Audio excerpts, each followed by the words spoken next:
Venerdì 28 giugno, Sant'Ireneo, è il 180° giorno dall'inizio dell'anno, ne mancano 186 al termine. Il sole sorge alle 5:25 e tramonta alle 21:03. La luna si leva a mezzanotte e 47 e tramonta alle 12:46.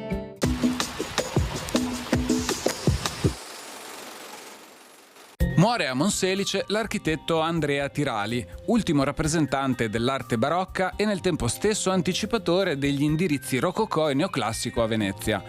Sue opere più note: il Ponte dei Tre Archi a Venezia, il disegno per la pavimentazione di Piazza San Marco, la chiesa di San Simeone Piccolo a Venezia, la chiesa dei Santi Vito e Modesto a Chioggia. Per la severità usata nel lavoro veniva chiamato dai compagni Tirali il tiranno.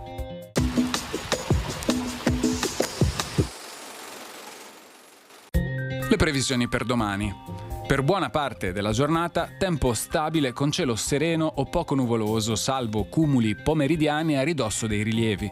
Possibili maggiori annuvolamenti dalla serata, quando ci sarà anche il rischio di qualche precipitazione sulle zone occidentali.